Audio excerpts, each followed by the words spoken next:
Okay. Hey everybody, it's Tara Green here. I came on a few minutes early, so I'm going to wait a bit. I always seem to have a bit of a technological difficulty here. It looks a little bit gray in here today. I don't know why it looks so dull. Never a dull moment here. So if you come on, please say hi to me. I know I'm a bit early. I did try to jump the gun a bit early and do this because again, it started to do live streaming and not just my own video here. So I am a few minutes early, so I will wait for people to come on. And so, yeah, so I want to wish you all happy New Year. Can you believe it's 2023? I was out actually last night at an event reading tarot cards in downtown Toronto, and there was a gazillion people. Hi Kelly.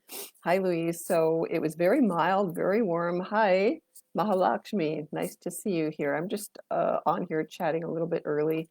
And there was tons of people in downtown Toronto because it was extremely mild. And hi, Annie. Hi, everybody. Welcome to January 2023 Astrology and Tarot Preview.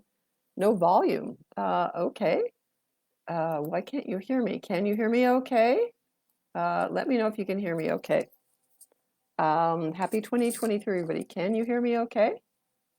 Yeah, please let me know. I can see you commenting. Hi, Dario. Hi, Joanne. Welcome, Cosmic Intelligence Agency fans.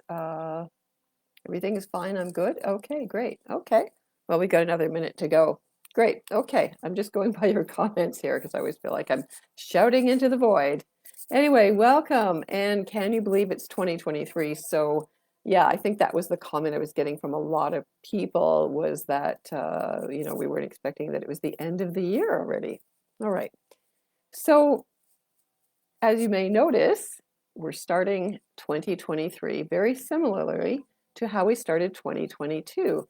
In 2022, there was also a Venus-Pluto conjunction, but Venus was retrograde. So really, in hindsight, I thought about, we started 2022 kind of as a breech birth, kind of ass backwards, right? So this year, and I was talking to Yulia, the CEO of Cosmic Intelligence Agency. Yes, she pointed out that last year we also started with a Venus-Pluto conjunction, but this year Venus and Pluto are direct, but Mercury is retrograde. Mercury was also in Capricorn for last year. So kind of similar. It's kind of unusual to start with the same planets in the same place. And so it's a very earthy start to the new year. So the January 1st astrology chart, which I won't get into that much here, I'm just going to talk about. I'm using my software here on my phone. I don't know if you can see that there. You can see it a little bit. Okay, so very earthy. The Sun, Mercury, Venus and Pluto conjunct, although Venus is already separating. And the Moon actually at 16 Taurus at this moment, as I'm speaking to you, conjunct Uranus and the North Node in Taurus. So that's a lot of Earth. So we're feeling pretty grounded in reality, pretty focused, pretty stable. Everybody's always feeling pretty optimistic about 2023. Okay. Jupiter is at 1 degree, finally Aries starting to move ahead. Neptune at 22 Pisces, conjunct Vesta and Juno, two of my favorite asteroids as well. And of course, we start the year not really able to move ahead. I've been warning people, don't start to make any New Year's resolutions because nothing's going to move forward until Mars stops being retrograde, as does Mercury. So if you haven't been here before, the way I work this is I talk about all the major astrological aspects. I go through them, I detail them, and then the best part is I take my tarot cards and I pull a card for each one of you for the sun, if you know your moon, if you know your rising sign, or you can use the cards for any planet you want to give you guidance. And sort of Capricorn, is the devil in the tarot. Okay. And so 2023 adds up to a universal number 7 year. I'm also going to pull some extra cards from this beautiful Modern Muse Tarot by Chris Ann Donnelly. It's a Canadian illustrator, designer, beautiful deck. So 2023 reduces to the number 7. So this year, the number 7 is called a universal chariot year. And the chariot is like Cancer energy. So we need to stay that we're feeling in the driver's seat. It's Cancer, so things are going to be very up and down, very watery. We're going to have to learn to ride that wave and to feel like we're centered in the driver's seat. To me, that feels really right, to always keep choosing that I'm centered, because it is going to be a very, very chaotic, I'm calling it the year of mega change, actually. So, all right, so let's talk about the January overview, and then I'll get into the details. So hi, everybody who's joined me, Night Eagle or Owl, hi from Scotland. Yeah, let me know where you're coming from. I'm up here in Toronto, Canada. Okay, so Venus changes sign twice this month, okay? Mars and Mercury both turn direct finally. Venus enters Aquarius on January the 2nd, okay? There's a full moon January the 6th at 16 degrees of Cancer. That's trining Uranus. Lots of big changes there.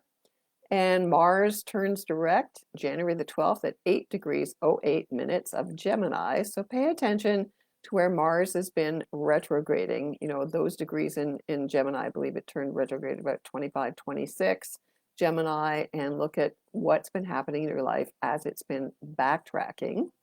Sun enters Aquarius. It's Aquarius time on the 20th of January. There's a new moon at 1 degree Aquarius on the 21st. On the 22nd, it is the Lunar New Year. It's the Chinese New Year of the water rabbit. And so the last time there was a year of a water rabbit was January 25th, 1963 to February 12th, 1964, which is exactly when Beatlemania started. So if you were born during that time, you're having a golden, it's called a golden dragon year. It's always 60 years. So on January 22nd, Uranus turns direct at 14 degrees 57 minutes of Taurus, and then the unique and unusual and cryptocurrency and the revolutions can start when Uranus turns direct. Okay, and then on the 26th or the 27th, depending on what time zone you're in, Venus enters Pisces, where she is exalted. So that's going to be really nice for Pisces. Okay, so this year, January 1st, started with a big power bang. I call it the kiss of life or the kiss of death. That's Venus conjunct Pluto at 27 degrees of Capricorn, which is the exact degree of the US first Pluto return. So again, it's going to indicate major financial issues with the US still the biggest country in the world here, with women power. You know, like in Iran, the women are still fighting for their freedom there. We have to back them up. And so, you know, everything that's been going on since Pluto entered Capricorn in 2008 is kind of coming to a close. And I believe Pluto is at its most powerful as it closes out this long journey, 15-year journey, actually. All right.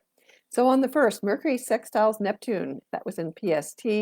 And I hope you didn't get too drunk or get too sick or something like that with Mercury sextiles Neptune. On the 2nd, Sun squares Chiron in Aries. So, you know, it's where we're feeling the most vulnerable. We want to bring the light to that. We want to bring our bodies into the light of healing, actually. On the 2nd, Venus enters Aquarius. So we'll say bye-bye to Venus in Capricorn, and now Aquarians get all the love.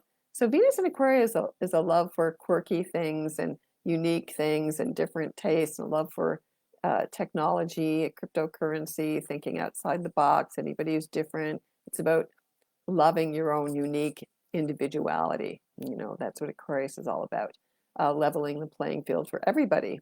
So on the 4th, Venus sextiles Jupiter in Aries. That's a really nice loving aspect. You know, when Venus and Jupiter, the two benefics, they get together, they support each other. That's very nice. So Aquarius and Aries gets that positive energy.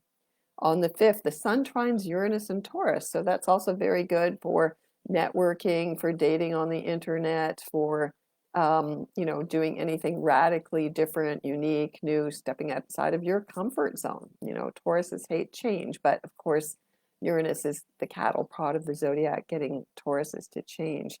There is a big full moon at 16 degrees Cancer in the sign that Cancer is most at home. So that would be considered to be, in a way, the most emotional, the most sensitive, the most make home, you know, stomach comforts, food comforts, family, being with family, your mother, you know, women, children, full moon at 16 degrees Cancer.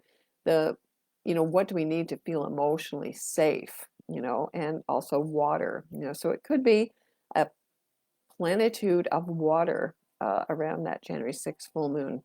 On the 7th, the Sun conjuncts Mercury retrograde in Capricorn. So the Sun conjunct Mercury, called the Cazimi, I love those ancient words, is very good for if you're making talismans or magical thinking things. Mercury conjunct the Sun, brilliance in Capricorn, long-term plans and goals. Good for Capricorns, of course, as well, or any earth signs because they're in trine. On the 8th, Mercury trines Uranus in Taurus. Again, more of that thinking outside the box, radically freeing ourselves up from the status quo. On the 9th, Venus trines Mars in Gemini retrograde. So again, we're going back, we're going over any old conversations, putting our 2 cents in very literally. Venus trine Mars is, of course, good for relationships. It's good for money. It's good for enhancing anything you want to hash out anything. That would be a good time to do it. And yeah, archetypally, have your exes returned with Mars retrograde in Gemini. That's kind of a cliche, but it can be true. Or you're going to hear from people you haven't heard from in the past. Now, I have actually heard from friends I haven't heard from in years who weren't talking to me, and that was really, really nice. So I would chalk that up to Mars in Gemini retrograde. On January 11th, Mercury squares Chiron in Aries. Again, not defending our wounds and our vulnerabilities, but talking about them, and getting them out into the air, airing them out. On the 12th, Venus in Aquarius sextiles Chiron in Aries. So a lot of aspects to Chiron here, the centaur, the wounded healer, the one who brings healing, by being compassionate. On the 12th, Mars turns direct at 8 degrees of Gemini. Now you notice that Mercury and Mars are both turning direction at 8 degrees. So they are in 150-degree aspects to each other. So that also on the 12th, as Mars turns direct, and then later on the 18th, when Mercury turns direct also in Capricorn at 8 degrees, be kind of interesting to see how that plays out, because when planets are at 150-degree angles, they're in 2 different elements.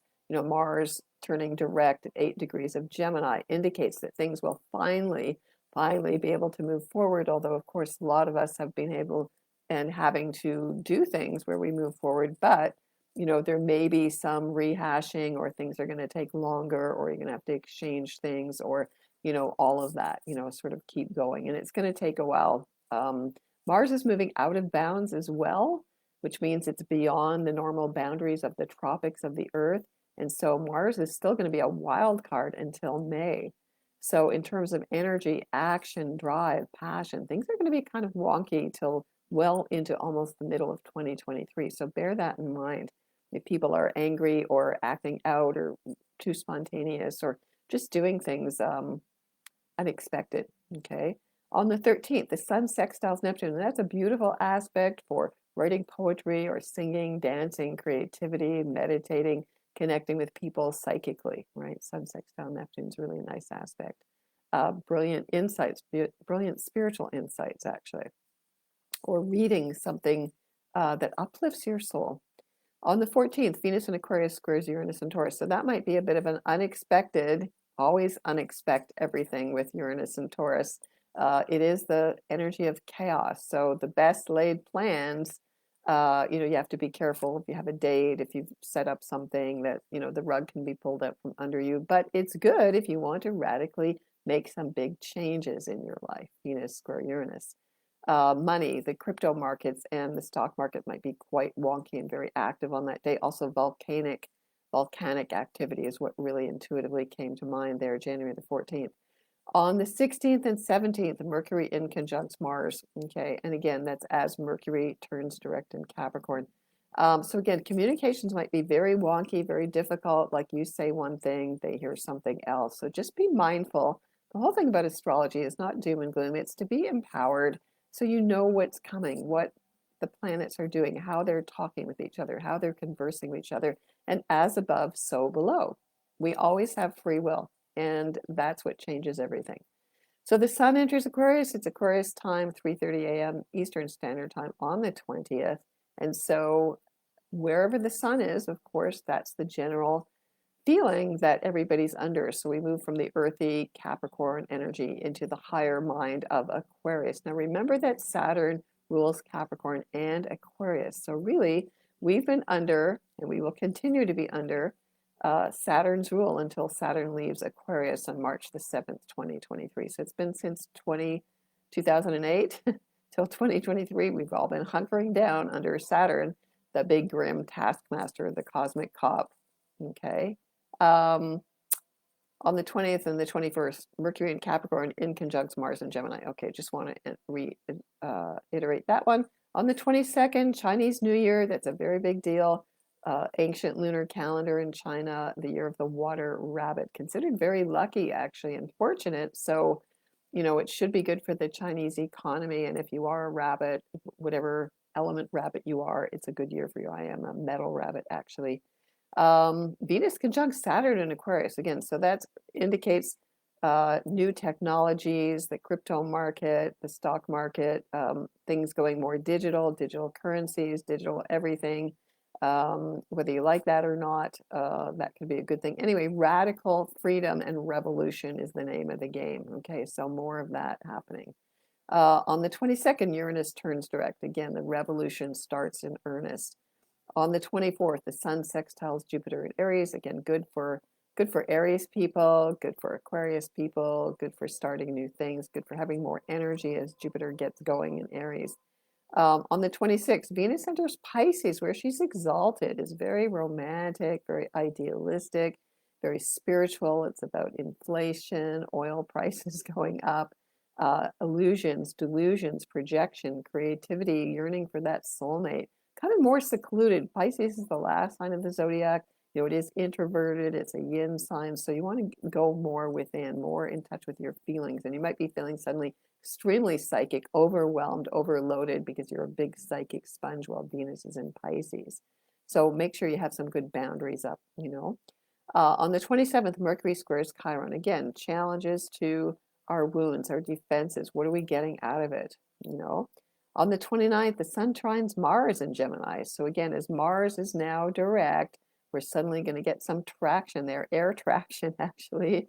So all the air signs, you know, Libras as well, benefit from that one. So good for kind of moving ahead finally, expressing yourself fully. On the 29th, Mercury in Capricorn trines Uranus and Taurus. So you can see there's a lot of repeat aspects here because of the stations and the placements of the planets. And again, thinking outside the box, going in a radically new direction. Okay, so if you're all still there, and bear with me, what I'm going to do now is I'm going to smudge everybody. Okay, I'm going to take off my glasses. Right? Okay, I'm going to smudge everybody virtually here, indicating that we're stepping into a sacred space. If you're wondering about my hat, it's my High Priestess hat. I am a number 2 numerologically. It's my soul path, my life path, and so I always wear it when I'm doing. This is considered to be sacred work to me, reading tarot. So I'm going to smudge the cards. Whew, that's really pretty smudgy there. Okay. And what I'm going to do is I'm going to use my special crystal. I have a special called a Herkimer diamond crystal. Smudge my crystal. And so what I'm going to do is I am going to take my crystal, kind of open my chakras, think about everybody out there, and welcome for joining me here. And then I'm going to start to pull cards one at a time for each sign. So starting with Aries, ending with Pisces, you're going to have to bear with me and be patient. Okay, and then I'm also going to pull one of these extra cards here from this Muse Tarot just to give you an extra kind of helping and a different viewpoint as well. Okay, so Aries, everybody, let's just focus our minds together. It would be kind of nice. I do feel you all over the world. So let's see, Aries. Okay, you got Jupiter in Aries now, Aries, so you can get going. Okay, so you get the number 14 here. This is the card called Temperance in the tarot. Now, this is the Thoth Tarot, not a traditional deck. It's a fairly popular deck. I've used this one mainly for, 30 years, actually. So Temperance is what it's traditionally called. In this deck, it's called Art, and it's about one element, the red becoming the white becoming the red. So it is a balancing, a total balancing and understanding of the complementary opposites. Okay, there is no opposites, right? We need that sense of duality because everything in this universe is based on duality. Okay, so making sure you find some balance in your life. It's also called alchemy in this deck, and alchemy is turning lead, which is Saturn, that's Saturn's metal, into gold, which is the sun. So it's a metaphor actually and it's a reality. So where can we become the alchemists in our own life? You might want to read that little book by Paulo Coelho, kind of a lovely little metaphor called The Alchemist. But you are your own alchemist, and you can transmute anything, any planetary aspect, any negative karmas in your astrology chart. I know a lot of people who are into quantum physics say, I don't believe in astrology because you're limiting yourself. But you want to know what's going on the bigger picture. There's quantum astrology as well, right? Galactic astrology. So the number 14, temperance, rebalancing, changing any of your limitations into riches. That's what fairy tales are all about too. Okay, so Aries, you get that ability, especially with Jupiter in Aries. It's very lucky for you. Jupiter was in Aries earlier in 2022, and now you get a second chance until May when Jupiter enters Taurus. So, everybody's raring to go. It's good for entrepreneurs, good for being spontaneous and just moving ahead. Okay, so Aries. Let's give you an extra card here. So you get the card of the moon here. This is number 18.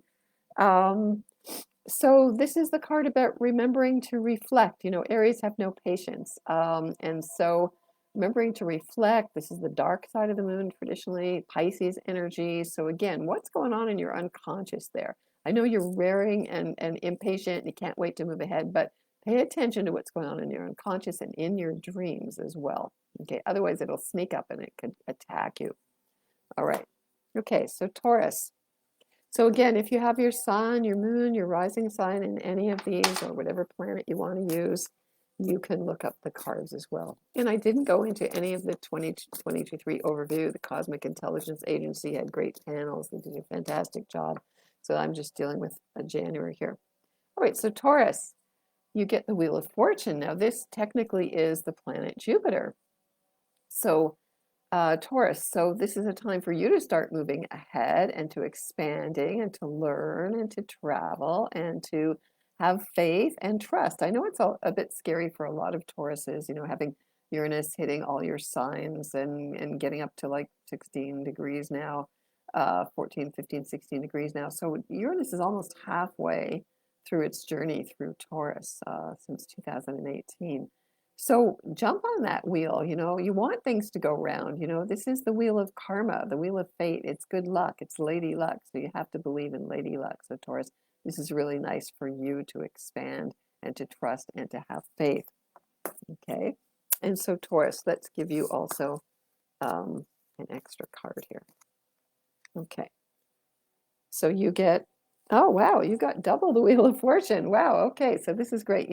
What tarot is all about is synchronicity. So all of you Tauruses, Sun, Moon, Mercury, Venus, Mars, Jupiter, Saturn, and Taurus, you get double Wheel of Fortune. So I would definitely buy those lottery tickets. Take a big chance. Trust the universe definitely has your back. Okay. Well, that was really nice. Okay. So Gemini. Okay. So what Geminis? No, I think it's been rough for Geminis with Mars, retrograde all this time. And you get the card of the star here. So the number 17. Now, this is the symbol of Aquarius. So, Aquarius is an air sign along with Gemini. So, for everybody who's an early Gemini, I just want to mention here that Pluto will enter Aquarius on March 23rd, 2023. So for all of you Geminis, you're going to be, boom, into the age of Aquarius in your own life. Okay, radical change, freedom. The card of the star is about higher consciousness, being that conduit. I love this card as a meditation card. So you take the position of the star herself here, and she has her right hand raised to the cosmos, and the flow of the cosmic energy goes right through her heart chakra, and then it descends to the earth. So Gemini, how can you be this conduit of new thought and group mind and everybody being on the same level playing field and really raising people's thoughts and people's consciousnesses? That's the highest aspect of Aquarius. And where are you needing to be the star of your show?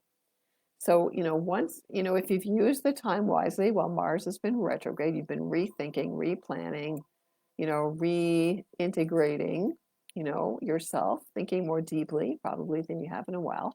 And then, as Mars turns direct, you're going to be ready to go and be the star of your own show. Okay. All right. So Gemini. So what have you got for some extra helping energy here? Okay. You get the Chariot. Okay, so number 7. So this is 2023, the symbol of 2023.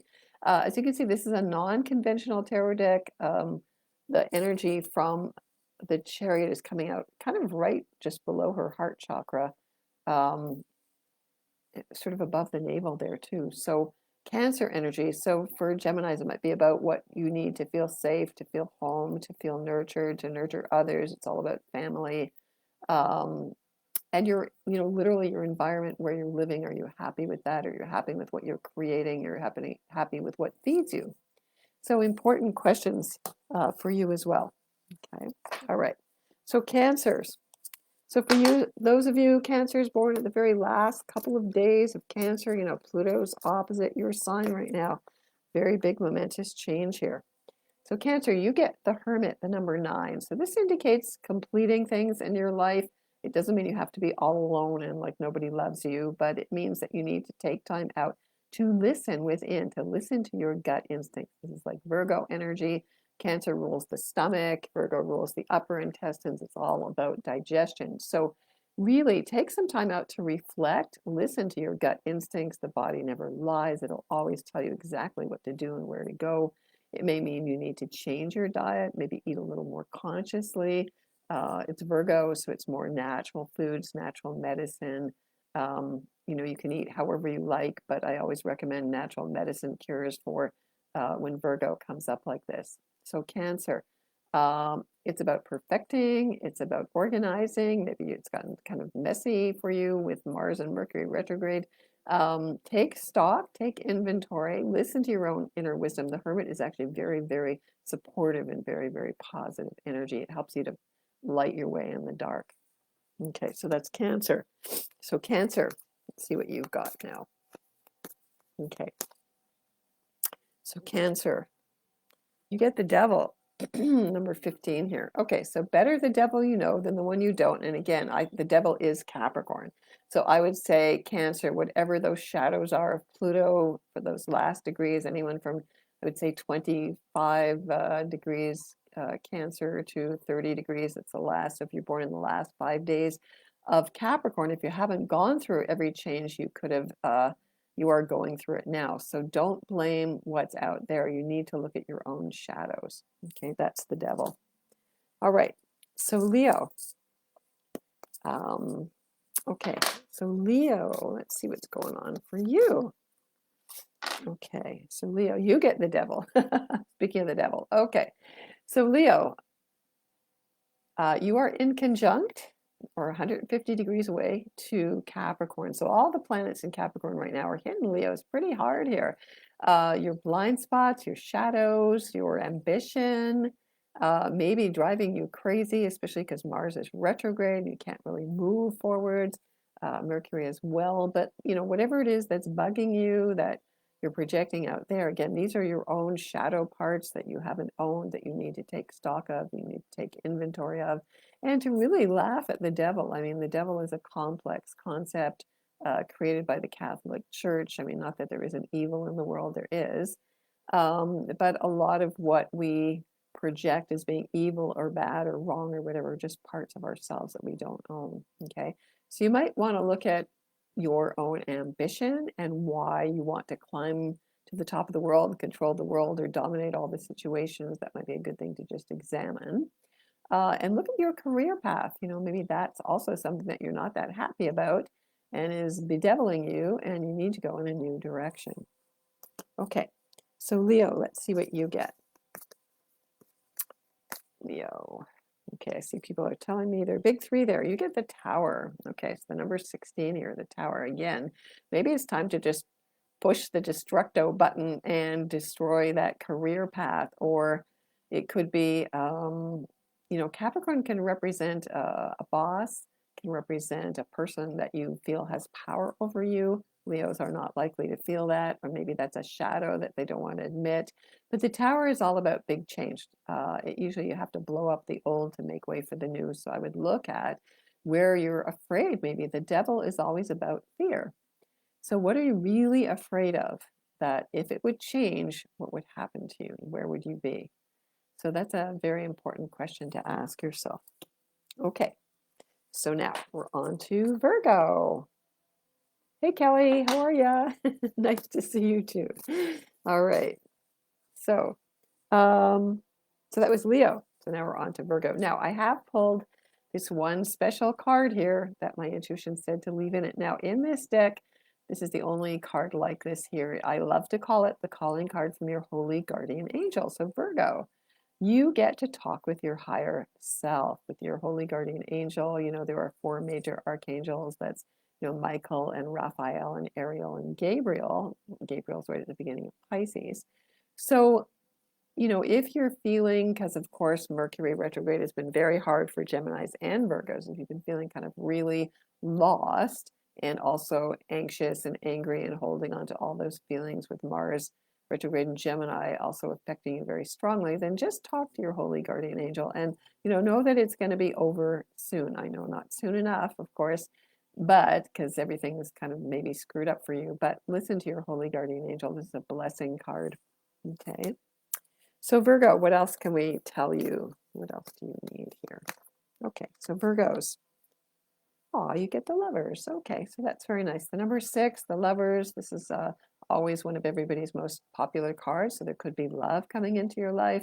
This is also about balance, balancing both sides of your mind. And of course, Virgo is ruled by Mercury, representing the mind.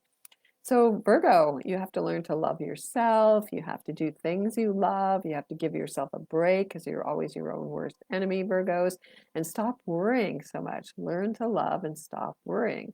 Okay. So, the lovers, doing what you love to do, paying attention to what makes you happy, what feeds you, not focusing on what's wrong all the time. Okay. So, that's a nice one for Virgos. Okay. All right. So, Libra. Um, Okay, so Libra now. All right, so again, if you're Libras, all the cardinal signs born in those last 5 days of the sign, you're getting a conjunction square opposition from Capricorn, Pluto.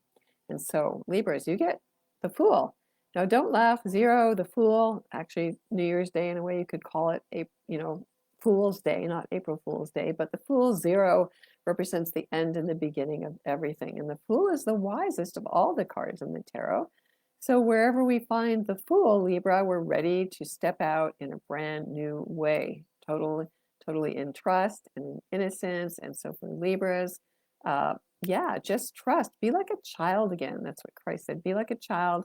Be in a place of wonderment. I know for all the air signs as well, Mercury retrograde, Mars retrograde in Gemini, it has been affecting all the air signs quite strongly too. But just stay that in a place of trust, everything's going to be okay. It's a time for new beginnings. It's a time to see how far you've come.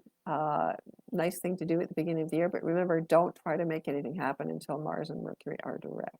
Okay, so you get to be the wise fool, Libra. So don't worry about what other people think. Now, for a Libra, you're all about what everybody thinks. That can be a challenge to you, but that can be a really good thing, brand new beginning. Okay, and also you get this special card, which I decided to leave in. Now, this is called the Muse of I Am. And it is kind of like be who you are, Libra, rather than always, reflecting on I'm only my partner, my friends, everybody else out there, and my social media score, my reflections. It's find out who you are. So this is really positive, I'd say, for Libras to be in the place of the Fool and go, the divine Fool, I know nothing, I'm open, I'm like an open book. I have no agendas. The Fool is all about living fully in the moment, and this is what this is all about too. So again, so there's that nice synchronicity there for Libras. Okay, all right, just like Taurus got both wheels of fortune. Okay, so now we're at Scorpio.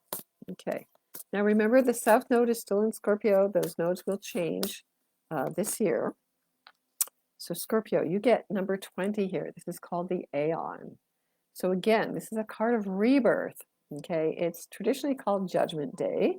So Scorpio, if you've been a bit too hard on yourself in the last while, you're judging yourself too harshly, if you backed yourself into a corner. So the Aeon here is telling you to let go, to free yourself, to actually let your inner child out. That's the beauty of working with the inner child. There's a lot of talk about mental illness and trauma, body trauma. Scorpio holds a lot of trauma emotionally. So going back to pay attention to your inner child, letting the inner child out to play, not being maybe so heavy or so dark, finding what you love to do when you were a child. I always find that that's, really, really important. Listen to your inner child. Children love to play, they love to act, they love to sing, they love to dance, they love to have fun. So, Scorpio, this could be a time of lightening up, also a time of new beginnings in general. So, I think Mercury and Mars retrograde has specifically been for rethinking. And, Mars retrograde is Scorpio is your ruling planet, like along with Aries. So, it's been time to do a lot of healing, Mars and Gemini, healing of your mind, the split in your mind, the splits inside of yourself. And this is a sense of wholeness and new beginning. And it's kind of very beautiful energy there, Scorpio. Okay, so seeing that life comes back, you're resilient, you're strong. Okay, so Scorpio, let's see what else you got here. Okay, you get justice. Okay, justice. So justice is karmic justice. Let's put it that way. Karmic justice. The nature of karma is that it balances things out. So you've been going through a hard time. You've been doing the work. You've been doing the inner work. You've been relentless, and now there will be a sense of justice or peace or balance for yourself, Scorpio. I think for all of the Mars retrograde here has been rather hard on Scorpios. But again, if you've been journaling and really taking stock of all your trauma and all your resentments and all the things that you've been holding on to, this is a time to release them now, to find some peace for yourself. Okay. All right. So now Sagittarius. So as Saturn's going to enter Pluto, now it's a little bit in the future. Saturn enters Pluto. Saturn enters Pisces, rather. Sorry, March the 7th. It will start to affect Sagittarians earlier this year. Yeah, it has been hard. I know it's been hard. So take stock. Okay, so Sagittarius, you get the last card here, or you get the card of strength. So this is obviously Leo. Now for all Sagittarius, the last fire sign, Jupiter, your ruling planet in Aries, is really, really good. Now Jupiter's been hanging out at 0 Aries, the world point, and it's just starting to get going. So your energy should pick up. I'm a double Sag. It's been very frustrating having no energy. So it'll be interesting when Jupiter enters Pisces for all Sagittarius, because Jupiter rules Pisces as well. So it can be a sense of, taking yourself more seriously and things like that. But anyway, right now, this is the strength card. So play to your strengths, Sagittarius. Do what you love to do. Hold open your heart. This is Leo. It's about willpower. It's your strengths. It's your passion. It's your daring. Really show that off. You're a natural leader. As long as you fill your heart, follow your passion, follow your bliss, you're going to be fine. Okay. So Sagittarius, what else do you need? Usually just Jupiter and Aries, and I was born with Jupiter and Aries, so it's like time to go. Okay, so Sagittarius, you get the number 3, the Empress. So this is the card of Venus here, so that can mean love and beauty and creativity and the arts and a lot of harmony and just allowing your inner beauty to shine, I would say, Sagittarius. Do what you love to do, that's a really beautiful energy. Very fertile energy as well, creative, so let your creativity shine. Okay, so Capricorn. All right, now with all the planets in Capricorn and all this earthiness, of course, Capricorns are definitely in their element, working real hard, being responsible.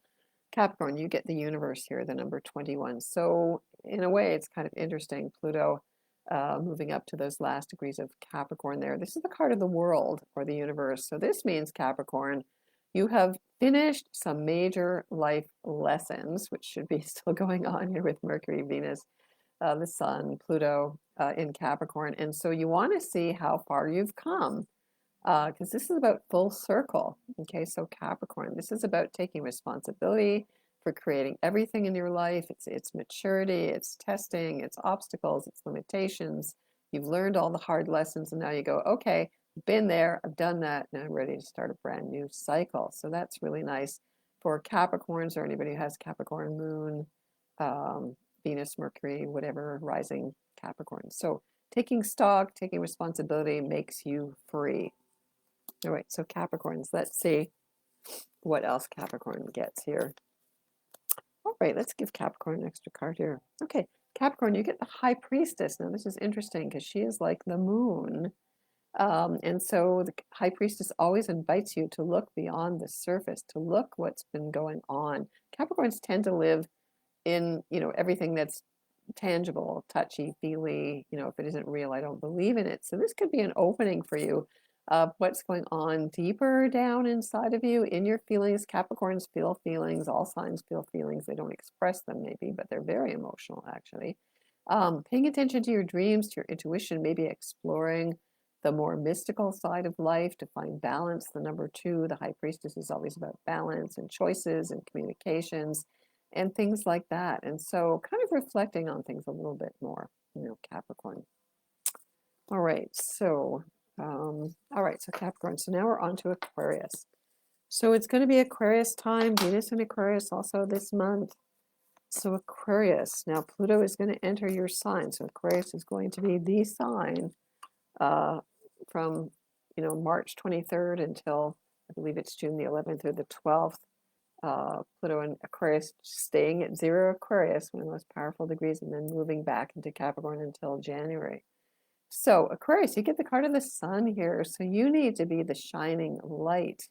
The inner children here in the card of the sun are playing. Again, it's a symbol of having gone through all of these difficult challenges. Saturn Aquarius, it's been a test. And it's still going to be a test for Aquarius for a while there. But coming full circle and seeing that all is good. Everything is in the light. The sun is always out. The stars are always shining no matter what. So we have to remember that we are the light. We are connected to the light. Aquarius is the star in the tarot as well. The sun is a star. So the sun is about joy, Aquarius. What brings you joy? What brings you happiness? Where are you connected to your source? How you can light things up for other people as well, because Aquarius needs to be the way shower now. Okay. So Aquarius, let's see what you've got now. Okay, so Aquarius, you get the Magician. Now this is very appropriate for Sun going into Aquarius, Venus going into Aquarius, and we know Pluto's going to go into Aquarius. So you are the number 1 here. The Magician, this is the ability of your mind. Aquarius is the last air sign. To use your mind to create magic in your life, in your universe, through choosing your thoughts, through choosing your reality. So this is the power of positive intention. Okay. So the Magician, like Mercury, again, for Aquarius, it's been difficult with Mercury retrograde, Mars retrograde in Gemini. So this is where you have to see that no matter what's going on, you can still use your mind to focus and create magic in your life. Okay. And this is the ability that we all have, but Aquarius gets this one specifically. So new beginnings for you, Aquarius, I would say, yeah, get ready to break into whole new territory with Pluto entering Aquarius. That's power. All right, and now Pisces. So we saved the best for last. So Pisces, of course, Pisces is going to get ready to hold down the fort here and bring a new reality, new spiritual reality. Okay, so Pisces, you get the card of, this is called Adjustment in this deck. It's the card of Justice. You can see it's Libra. So again, Pisces, hold the balance here. Find a sense of poise and equanimity. The middle way, the middle path is always the most brilliant. That's what the Buddha taught. And bringing that balance between the so-called opposites. Okay, Saturn and Pisces is going to be really interesting because Saturn is reality and tangible things, and it's moving into the sign of unreality and the intangible. So my sense is, because it is a dualistic sign, that either people are going to see unequivocally that reality and spirituality are one. And so I think, Pisces is going to have to hold that balance and really demonstrate it and kind of walk their talk here. So it could be legal matters, very literally for Pisces here. It can be relationships, of course. It's Libra, the sign of marriage traditionally. Making connections, being the go-between, the liaison, the ambassador, the hostess with the mostest, Pisces, so kind of bringing it all together. Pisces is the sign of karma. It's a sign of endings. Okay, so that kind of arbiter of karmic justice as well. All right, so Pisces, let's see what you've got. All right, so Pisces, you get Temperance here. So this is number 14. So again, another aspect of that Justice card. So it's interesting. 3 signs have had this kind of double message underlined here. So this is Temperance. Now in the tarot, this is related to Sagittarius actually, but the Temperance and the balance, and it's all the same kind of message. But where do you need to bring tempering to yourself? Like, are you too extreme one way? Pisces can be paranoid, they can get into guilt, they're addictive, they project, they can be self-sabotaging. So this is where Pisces maybe needs to take good stock of itself, and look at, how can I bring myself back into balance here? Okay. And again, it's very much like reiterating the temperance balance as well, Libra. So tempering both aspects of yourself, not being too extreme, kind of finding the middle path in everything. All right. Okay, everybody. Well, thank you so much. I'm very happy that you joined me here, and this will be available to replay. And I'm going to put it up on it'll be up on the Cosmic Intelligence Agency page. So please join the Cosmic Intelligence Agency. They have wonderful agents, and download their wonderful new magazine, Time Lords. And I want to wish you all the best for January 2023, and hopefully see you next month again. Sending you many blessings. Okay, bye-bye. Happy New Year. All the best blessings.